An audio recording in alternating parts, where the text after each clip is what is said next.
Hello, and welcome to another edition of the Daily Bolt with your host, Dr. Jeff Tilley. Today's topic, remembering Fuquing Zhang. Sit back and relax and enjoy today's episode of the Daily Bolt. So, one of the things that happened this past week was that a colleague of mine, not one that I knew especially well, but we would always run into each other at meetings, he passed away rather suddenly. Apparently he had been diagnosed with cancer a short time ago, and it was either very advanced or it progressed extremely quickly, and he passed away. This colleague of mine, his name was Fuquing Zhang. I first met him probably about 20 years ago. We didn't really work together very much. We really just saw each other at meetings. We sometimes spent some time talking science together at those meetings. Sometimes it was more of a just casual interaction. He ended up the last few years working at my old alma mater, Penn State University, which I haven't been back to for a few years, but I still have very fond memories of that place as well, and I'm sure he had a terrific time there. I'm not necessarily going to say much about Fuqing's accomplishments. He had many. He was respected in the field of numerical weather prediction or computer modeling.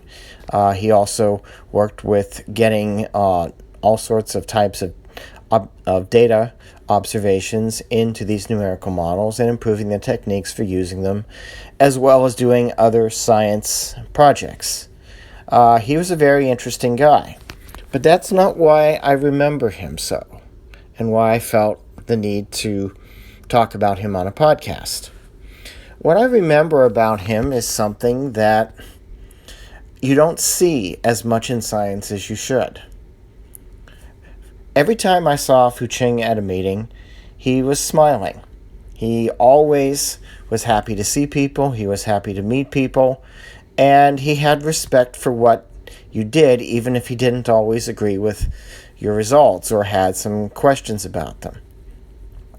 Science sometimes is populated by some very nasty people, not nice people, and very cliquish people. Fuqing was none of those, at least to me. To me, the Fuqing Zhang that I saw, as I said, he always had a smile on his face. He always had time to talk to me. He was always interested in what I was doing, and he always showed interest. I can't say that for a lot of people that I've met in the scientific community. I've had a lot of people in the scientific community, especially after I started working in weather modification and cloud seeding, write me off. Basically think that I was washed up as a scientist because I worked in an area that they thought wasn't, worth anybody's time. Fuqing never did that. Even after I started working weather modification, the last time I saw him was several years ago at a meeting, and he thought it was interesting, and he, again, asked questions. He respected my choices. He respected what I was doing.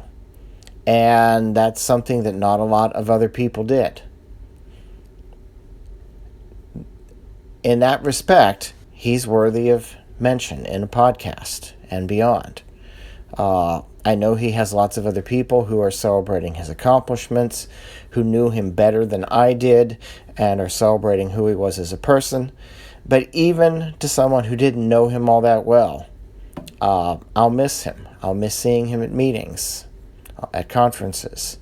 I'll miss seeing his smile and having what were always great conversations with him. It reminds me that sometimes it doesn't matter as much what we do, but it's who we are that makes the most impact. And apart from some other folks that I've worked with more closely and who haven't really made that much of an impact on me, when I heard of Fuqing's passing, I was sad. And it has made an impact on me, and to the point where I'm talking about him to you now.